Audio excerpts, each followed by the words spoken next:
Assalamualaikum warahmatullahi wabarakatuh, rekan-rekan sekalian.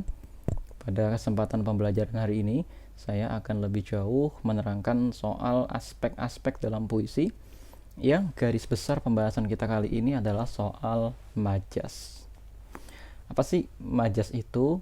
Sebelum kita ke arah pengertian itu, saya akan memberikan sedikit contoh. Misalnya begini, pernah tidak kalau kita pergi ke pasar atau kita pergi ke mana gitu ya, lalu kita melihat binatang, atau kita membeli ayam, lalu kita bilang apa? Berapa ekor ayamnya?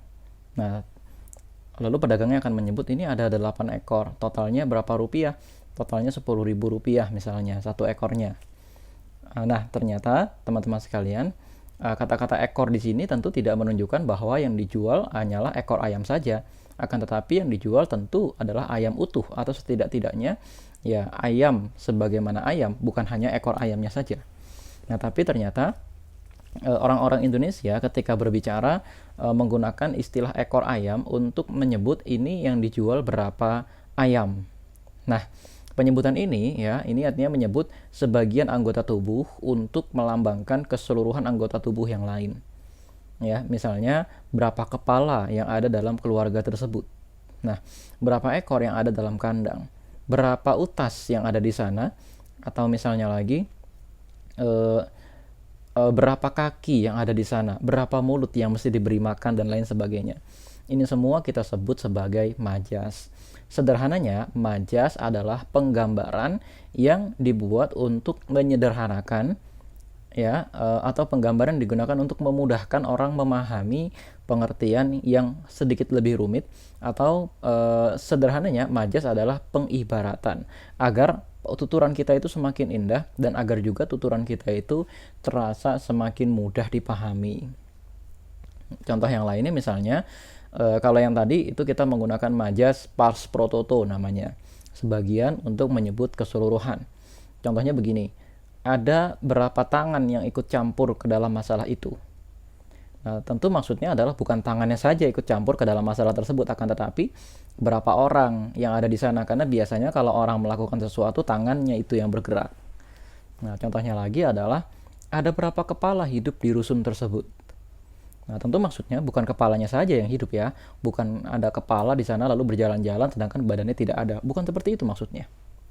Akan tetapi maksudnya adalah berarti di sana ada berapa orang, yang kalau orang itu simbolnya dengan kepala. Contoh lainnya misalnya ada berapa kaki yang sekarang sudah menjejak di puncak gunung Himalaya. Ada berapa kaki yang sekarang sudah mendaki hingga ke puncak gunung Merapi. Tentu maksudnya bukan kakinya saja, akan tetapi maksudnya adalah berapa orang yang sudah ke sana, tapi kan yang menjejak tentu saja hanya kaki. Ya kan? Bukan tangan yang menjejak, bukan wajah yang menjejak, bukan juga badan kita yang menjejak, akan tetapi yang menjejak adalah kaki. Maka kita simbolkan dengan kaki. Nah, rekan-rekan sekalian, inilah yang dimaksud dengan majas. Jadi majas itu menyimbolkan. Dalam bahasan kita kali ini kita akan menuju pembahasan majas-majas yang kira-kira ini akan sering muncul dalam proses pembuatan puisi. Jenis majas pertama adalah personifikasi. Personifikasi itu maksudnya apa? Personifikasi adalah penyimbolan sesuatu dengan sifat-sifat manusia agar sesuatu itu terlihat hidup, atau sesuatu itu lebih mudah kita lebih mudah kita bayangkan. Oh, begitu toh maksudnya. Nah, misalnya begini. Pohon-pohon itu tampak diam di tempatnya. Nah, diam itu kan sifat manusia, artinya membisu ya. Diam membisu di tempatnya. Kan pohon tidak bisa berbicara, tapi artinya di sini kenapa digunakan istilah membisu? Agar kita mengetahui bahwa pohon ini sama sekali tidak bersuara. Nah, contohnya lagi, batu-batuan itu tampak tegar dan tabah di dasar sungai. Kan tegar dan tabah itu kan sifat manusia ya. Nah, tapi kan kita mengetahui, oh, tegar dan tabah itu biasanya kalau kita sedang terkena masalah, sedang menunggu dan lain sebagainya. Maka, oh, berarti batu-batu itu tidak bergerak sedikit pun meskipun terkena arus sungai, terkena banjir dan lain sebagainya, atau terendam di dalam air, sehingga batu-batu itu tidak bergerak sedikit pun. Nah, artinya benda-benda yang disimbolkan dengan sifat-sifat manusia. Misalnya kita contohkan lagi ya, ada daun melambai-lambai. Melambai-lambai kan sifat tangan manusia ya, begini nih, melambai, melambai. Lalu itu melambai namanya kan. Nah, tapi ternyata kenapa dedaunan digambarkan bersifat melambai-lambai? Karena berarti pohon itu terkena angin sehingga dedaunan ranting pohon itu terlihat melambai-lambai, gitu ya. Melambai-lambai. Atau misalnya awan terlihat berarak. Nah, apa sih berarak itu? Berarak-arak-arakan itu kan sifat manusia, ya kan? Artinya beriring-iringan, berbaris-baris gitu ya, agar sampai kepada suatu tujuan dengan megah. Nah, kita lihat awan di langit di sore hari yang sedang bergerak itu kan tampak bersusun-susun gitu ya, dan kemudian berbaris-baris, dia jalan dengan kecepatan yang sama, berjalan dengan satu garis yang sama, tidak ada awan yang kemudian bertabrakan, tidak ada awan yang kemudian berlawanan arah, tidak ada awan yang kemudian tiba-tiba berbelok sendiri dan lain sebagainya. Maka kita katakan di sini awan itu berarak-arak, ya, karena berarak-arak itu maksudnya adalah berbaris-baris sebagaimana seperti orang sedang berupacara.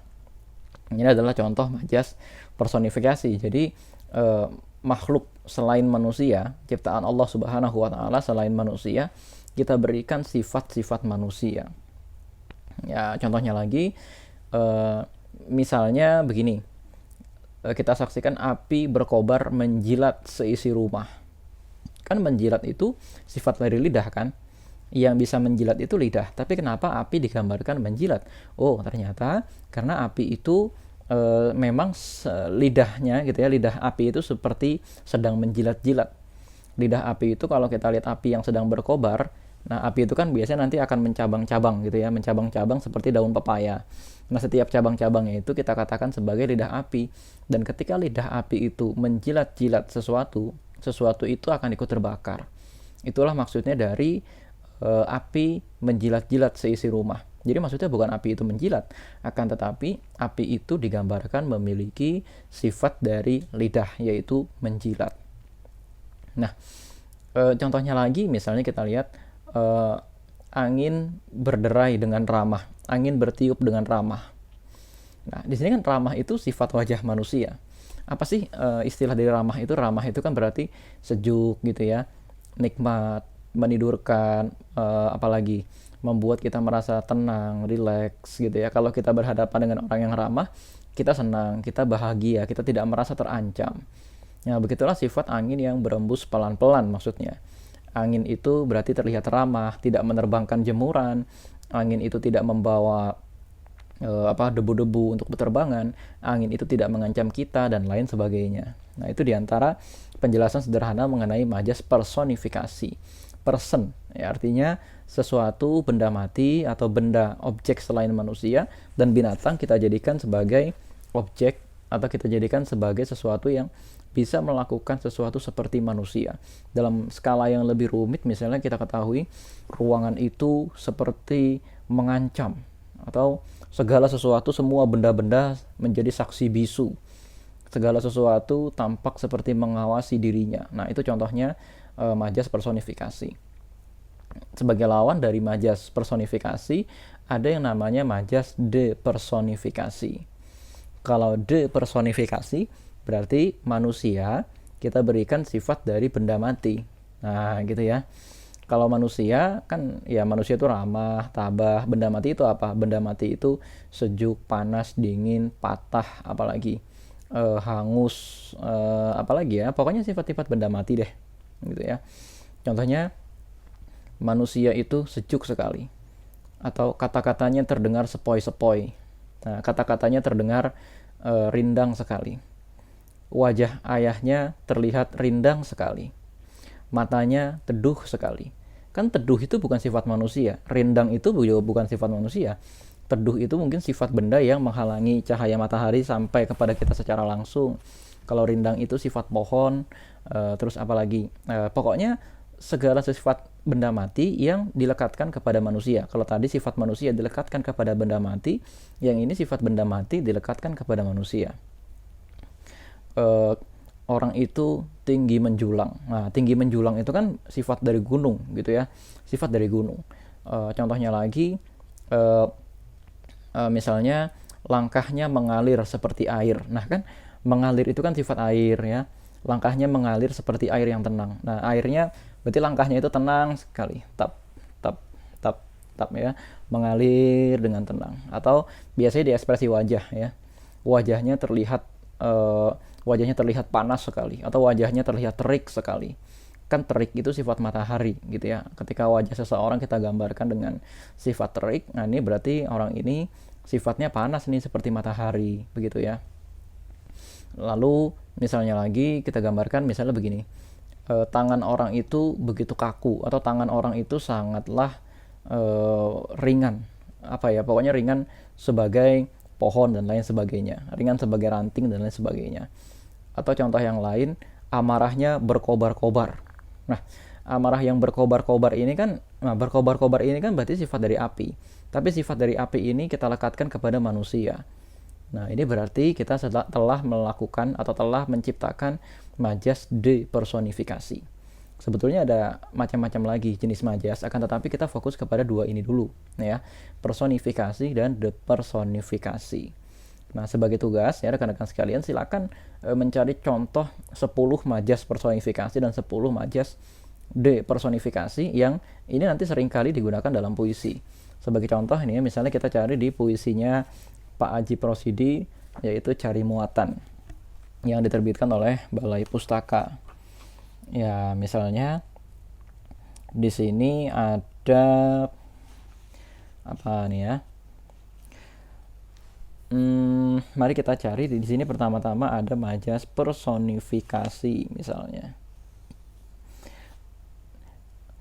Ada segenggam sajak yang hidup di nadimu.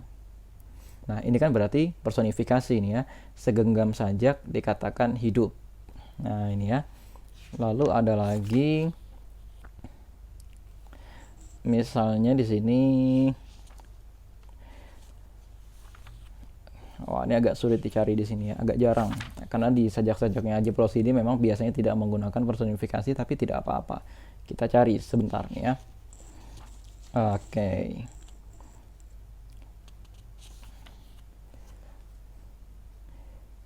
Oke. Nah, ini agak-agak susah dicari. Nah, ini ya. Melengking menusuk cakrawala. Nah, ini kan melengking menusuk cakrawala ini kan jelas bukan sifat manusia, akan tetapi ini adalah sifat benda mati sebetulnya, akan tetapi menggunakan sifat-sifat manusia. Nah, ini ya rekan-rekan sekalian, itulah ya diantara contoh majas personifikasi. Depersonifikasi maupun personifikasi sebetulnya tidak hanya muncul dalam puisi, tapi juga muncul dalam tuturan-tuturan biasa dalam kehidupan kita sehari-hari gitu ya. Jadi sebetulnya bukan domain puisi semata-mata, akan tetapi penggunaan di dalam puisi, cerpen, novel tentu saja lebih dominan. Fungsi majas itu apa sih sebenarnya? Ya, majas itu untuk memperindah saja.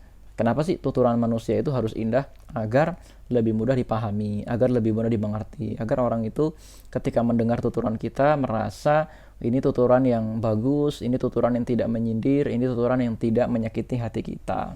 Ini tuturan yang kira-kira maknanya sangat halus, maknanya sangat indah gitu ya.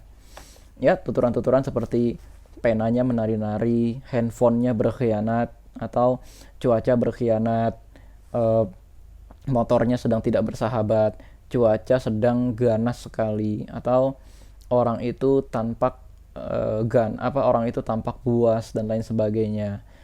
Sedang ada bencana datang, kita sebutkan kepada orang yang sedang marah dan lain sebagainya. Kan ini semua sebetulnya dirancang untuk membuat tuturan kita semakin indah. Nah, rekan-rekan sekalian, kira-kira itu dulu ya penerangan seputar majas personifikasi dan majas depersonifikasi. Assalamualaikum warahmatullahi wabarakatuh.